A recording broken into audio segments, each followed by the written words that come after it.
Good morning, everyone. Welcome back. It's Anna at Martin House Flowers.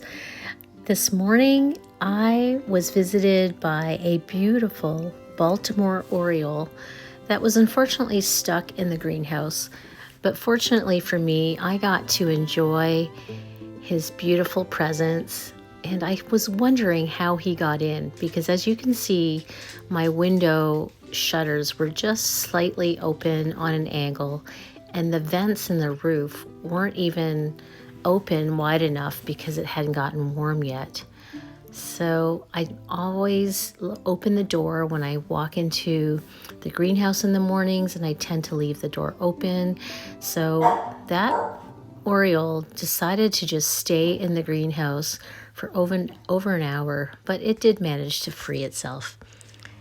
And walking Eddie this morning, I couldn't help but stop to admire my beautiful Bees Jubilee clematis that is in full bloom, and my antique shades violas that I planted from seed are also blooming nicely.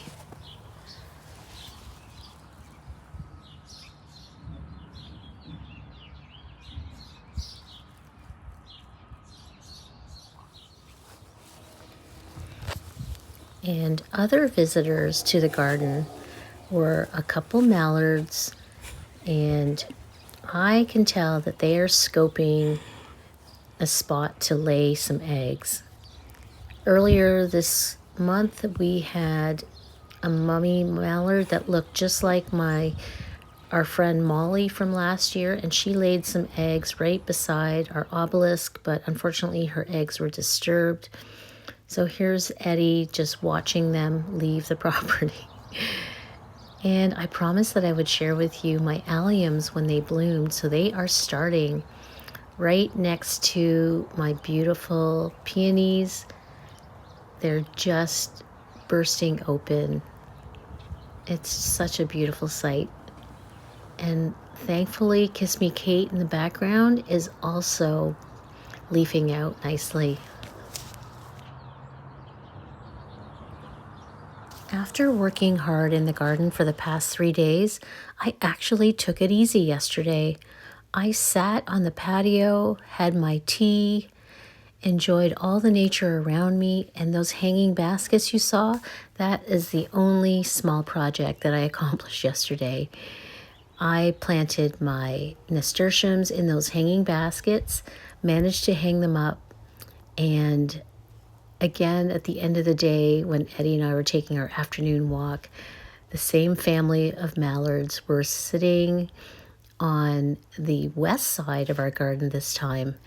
Sadly, their ponds have dried up. We had a pond to the west and to the north of our property, and those ponds have dried up. So I suppose the mallards decided that our nice grassy lawn was as good a spot as any. They were just having a great time. This is the view from the porch. Eddie just watched them. I think he realizes that they're friends and not foes. Although he is a bit of a bird dog, he likes to chase smaller birds. But I think he thinks these are a little bit large for me.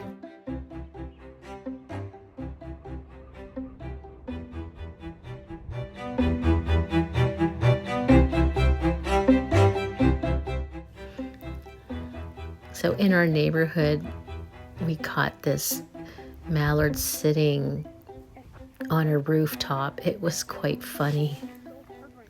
Calling all mallards, calling all mallards.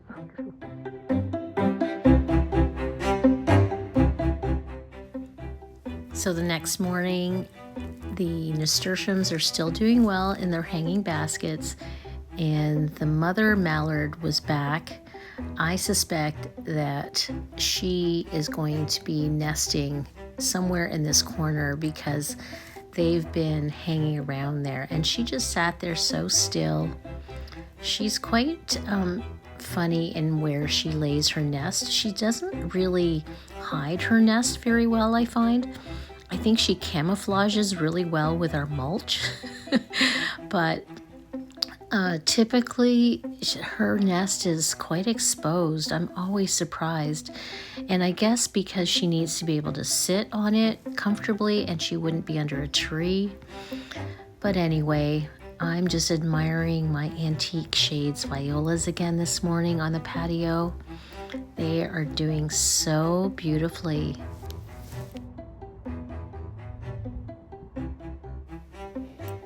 Indoors under grow lights, there are the ageratum on the top shelf. Those were the ones that were suffering while I was away. They got a little bit frostbitten and they didn't get enough water, so I brought them back under grow lights and they seem to be making a recovery under the consistent grow lights. To the right there, I have some onions that I need to pot up and some globe amaranth right there, which are also called gumfrina. And then down on the middle shelf, I have some very tall peppers on the left. I'm thinking I should probably give those a little trim. I'm seeing some fruit on those peppers. I have a combination of Spanish peppers and jalapenos.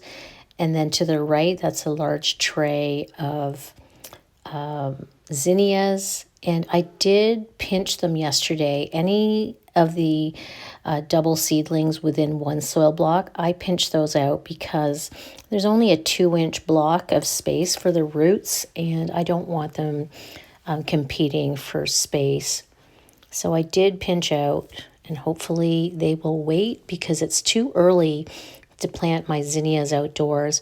Even though we are past our last frost, zinnias and all summer loving annuals, including peppers and tomatoes, really benefit from some consistent warm days. They want the temperatures ideally to be above 50 degrees, and our evenings are still dropping down to the high 30s and mid 40s. So I'm going to wait until the middle of May to plant out my zinnias, my peppers, my tomatoes. And on that third shelf, just above the bottom shelf, are some silver drop eucalyptus. Now, I started those the middle of January, and they are still quite small, and definitely some of them are suffering. I'm not sure if I'll repeat those next year, but I wanted to give it a try. On the left there are just a few seedlings of scabiosa, some salpoglossus in the middle behind the sticky trap, and then I have some feverfew that are quite tiny, and more tomatoes to the far right. And I can definitely give those tomatoes a little prune. They appreciate some pruning. That's something I learned last year from my mother-in-law visiting. I need to do better at pruning my tomatoes and just reducing all of the foliage to make room for more fruit. More tomatoes on the bottom left, peppers in the middle. Oh, and I see I have one little container there of nasturtium, so that's great. The bottom shelf on this right grow light are some potted up marigolds, some status, a tray of zinnias, my red cabbage on the far left, more tomatoes. I need to share some with the neighbors. I think I have 4 o'clocks over there in those orange 4 cells, and there's some more gumfrina on that top shelf. Actually, the very top shelf is already empty. I'm going to give you a bit of a close-up on that red cabbage that I grew in the corner there. I just put 3 or 4 seeds in a little 3-inch pot, and they are doing really well. I have 3 little plants in there. Greg is really worried about me planting those in the kitchen garden. He thinks I'll take over. And there's my the lonely coleus folia sunset. Out of all those seeds, I think I had 2 packages of seeds broadcasted in this container. Only 1 survived. It's so sad. And then these are just some QIS gumfrina that I potted up. I did put 3 or 4 seedlings. I had so many germinate, so I put 3 or 4 in a 3-inch pot. And there's the empty shelf.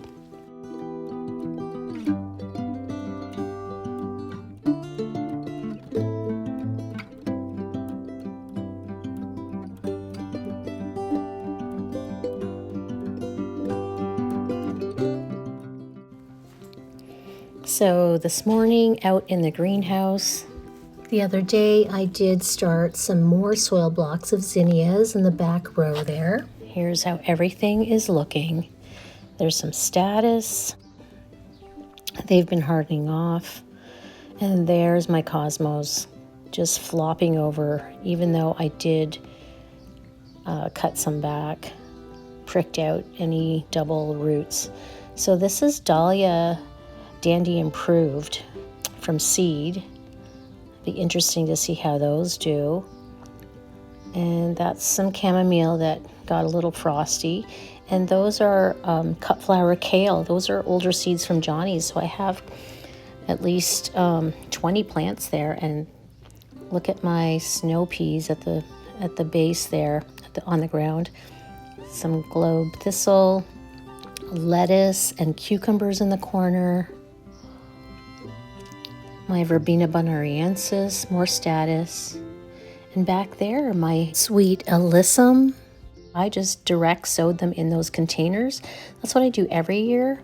Usually I wait till they're outdoors, but I just did this in the greenhouse and they're just ready to bloom. My Genovese basil on this top shelf, doing great. More status, I have lots of status. That's salvia, perennial salvia. These are scabiosa, the annual varieties. I have purple prince, paper moon. And that's some bee balm on the top there in the middle. And look at my potted up dahlia tubers. Some of them are sprouting. Actually, most of them are starting to sprout. There's still a handful that haven't sprouted up yet, but they will. I will wait to plant those in the middle of May. And these are some more scabiosa pincushions, some sweet peas in the corner there. More of my Genovese basil. And my containers outside. It's much cooler today, but the geraniums have been doing well outdoors because they were hardened off properly. And I added another container over here. My stepdaughter came home from her job at the hardware store. She brought some herbs, and there's my containers. So that's it for today's video. I just wanted to share a quick update. Thanks for joining me.